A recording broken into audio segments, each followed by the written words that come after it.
हरियाणा के हिसार जिला हेडक्वार्टर पर महावीर स्टेडियम में 75वें गणतंत्र दिवस के अवसर पर सहकारिता मंत्री बनवारी लाल ने तिरंगा फहराया।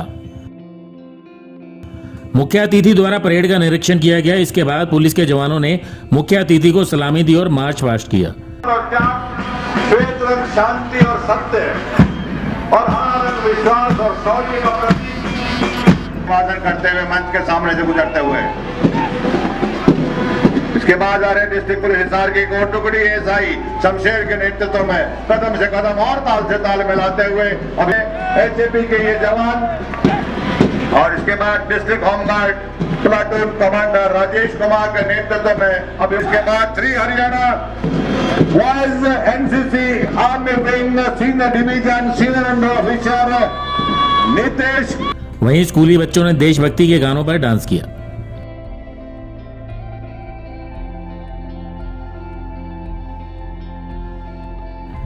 मंत्री बनवारी लाल ने अपने संबोधन में सरकार की योजनाओं और हिसार में चल रहे मुख्य विकास कार्यों का गुणगान किया।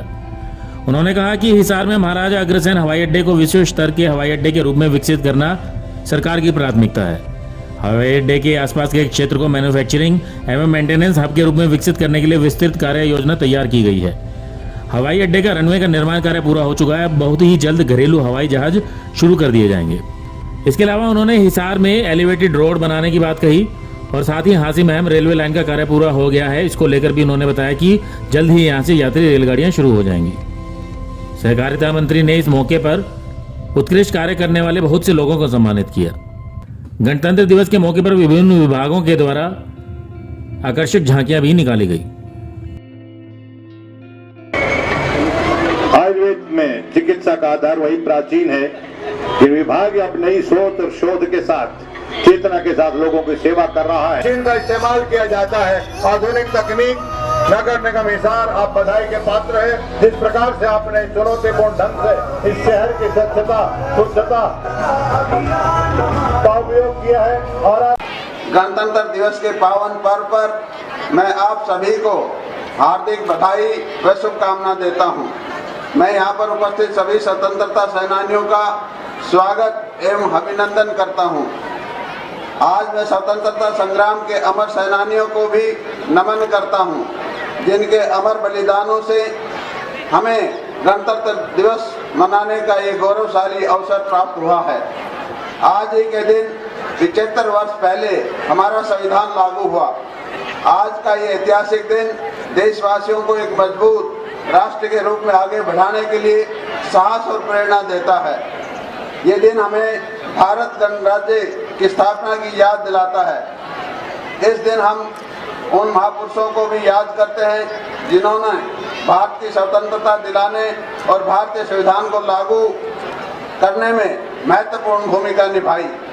इन्हीं की बदौलत ये भारत आज एक गणराज्य देश कहलाता है। महात्मा गांधी, भगत सिंह, चंद्रशेखर आजाद, लाला लाजपत राय, सरदार वल्लभ भाई पटेल और लाल बहादुर शास्त्री, पंडित दीनदयाल उपाध्याय जैसे महापुरुषों और स्वतंत्रता सेनानियों ने देश की आज़ादी के लिए अपने प्राणों की आहुति दी। हमारे महान भारतीय स्वतंत्रता सेनानियों ने भारत में पूर्ण स्वराज के लिए लंबे समय तक संघर्ष किया। उन्होंने ऐसा इसलिए किया ताकि हमारी आने वाली पीढ़ियां किसी गुलाम बनकर न रहें और स्वतंत्र रूप से अपने अधिकारों का निर्वहन कर सके। भाइयों और बहनों, हमारे देश के गणतंत्र ने देशवासियों को सामाजिक समरसता तथा जनप्रतिनिधित्व का अधिकार दिया है। स्वतंत्रता के बाद से ही भारत दुनिया में एक बड़ी ताकत के तौर पर अपनी पहचान बनाने में कामयाब रहा है। इसका श्रेय हमारे उन राजनेताओं को, यहाँ के कर्मठ किसान मजदूर को, कारीगरों को तथा साइंसदानों को जाता है, जिन्होंने दिन रात एक करके इस देश के विकास की गति को प्रदान की है। आज हमारा भारत देश प्रधानमंत्री श्री नरेंद्र मोदी जी के नेतृत्व में चहुमुखी प्रगति कर रहा है। प्रभु श्री राम मंदिर का उद्घाटन भी अभी 22 जनवरी को हुआ। भाइयों बहनों, सदियों की प्रतीक्षा और सदियों की अभूतपूर्व धैर्य, अनगिनत बलिदान, त्याग और तपस्या के बाद हमारे प्रभु श्री राम का मंदिर अयोध्या में स्थापित हुआ। हमारे प्रधानमंत्री श्री नरेंद्र मोदी जी के प्रयासों के फलस्वरूप 22 जनवरी 2024 को सूरज देश में एक अद्भुत हवा लेकर आया है। इस दिन अयोध्या में राम मंदिर के भूमि पूजन के बाद से प्रतिदिन पूरे देश में उमंग और उत्साह बढ़ता ही जा रहा है। भगवान राम के प्राण प्रतिष्ठा कार्यक्रम से देशवासियों को सदियों के धैर्य की धरोहर के रूप में श्री राम का मंदिर मिला है। राम के इस काम में कितने ही लोगों ने त्याग तपस्या की प्रकाष्ठा दिखाई है। हम सब उन अनगिनत राम भक्तों के, उन अनगिनत कार सेवकों के और अनगिनत संत महात्माओं के भी ऋणी हैं। देश की प्रगति के इस सफर में हरियाणा का भी महत्वपूर्ण योगदान है। मुझे कहते हुए गर्व है कि हरियाणा ने भी प्रदेश की सामाजिक आर्थिक विकास को नए आयाम प्रदान किए हैं। शिक्षा, स्वास्थ्य एवं खेलों में हमने नई ऊंचाइयों को छुआ है। हमारी कितनी ही नीतियां और योजनाओं के दूसरे राज्यों में भी अनुसरण किया जा रहा है। आज भी हरियाणा के नौजवान सेना में भर्ती होना अपना गर्व समझते हैं और देश की सेना में हर 10वां जवान हरियाणा प्रदेश से है। हम अपने शहीदों के बलिदान का कर्ज तो नहीं चुका सकते, लेकिन उनके परिजनों की देखभाल करके उनके प्रति सम्मान अवश्य जता सकते हैं। इस दिशा में हमने सैनिक व अर्धसैनिक कल्याण विभाग का गठन किया है। मैं देश की सीमाओं की सुरक्षा करने वाले वीर सैनिकों के प्रति कृतज्ञता व्यक्त करता हूं। आपको बताना चाहूंगा कि हमारी सरकार ने युद्ध के दौरान शहीद हुए हरियाणा के सैनिकों और अर्धसैनिक बलों के जवानों के अनुग्रहण राशि 20 लाख रुपए से बढ़ाकर 50 लाख रुपए की है। इसी प्रकार आईडी ब्लास्ट में शहीद होने पर भी अनुग्रह राशि 20 लाख रुपए से बढ़ाकर 50 लाख रुपए की है। अतः अब तक शहीदों के 367 आश्रितों को अनुकंपा के आधार पर नौकरी देने का काम भी सरकार ने किया है। भाई और बहनों, सुशासन से सेवा के संकल्प के साथ जन सेवा का दायित्व संभालने वाली वर्तमान सरकार ने प्रधानमंत्री श्री नरेंद्र मोदी जी के सबका साथ सबका विकास और हरियाणा एक हरियाणवी एक के मूल मंत्र पर चलते हुए समस्त हरियाणा और प्रत्येक हरियाणवी की तरक्की और उत्थान के लिए निरंतर कार्य किया है। वर्ष 2024 का संकल्प के परिणाम के वर्ष के रूप में मनाया जा रहा है। गीता के कर्म के संदेश के इस पावन हरि की भूमि के इतिहास में धार्मिक असहिष्णुता और हिंसा का कोई स्थान नहीं है। इसी के अनुरूप हम प्रदेश में प्रेम, प्यार और भाईचारा के प्यार बनाने के लिए निरंतर काम कर रहे हैं। साथियों, हमारा प्रदेश हरियाणा सद्भाव, सौहार्द, सम्मान, विकास, समरसता के साथ साथ उन बदलावों का साक्षी रहा है जिनसे हम हर आदमी का जीवन सरल, सुगम और सुरक्षित हुआ है।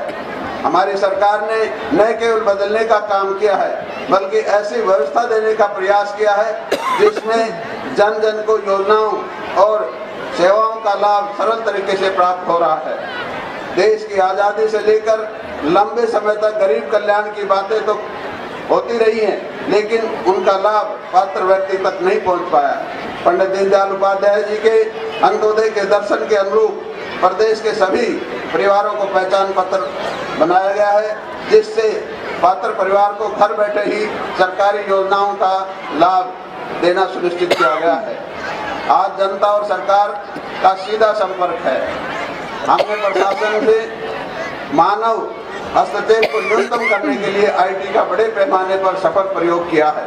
आज हर सरकारी योजनाओं के पारदर्शी तरीके से लागू किए जाने से घर बैठे गरीब की बेटी की शादी का शगुन, बुजुर्ग, विधवा, दिव्यांगों की pension, BPL card, Chirwai card का लाभ, किसानों को उनकी फसल का भुगतान कंप्यूटर की एक क्लिक से साथ सीधे पात्र के खाते में जाता है।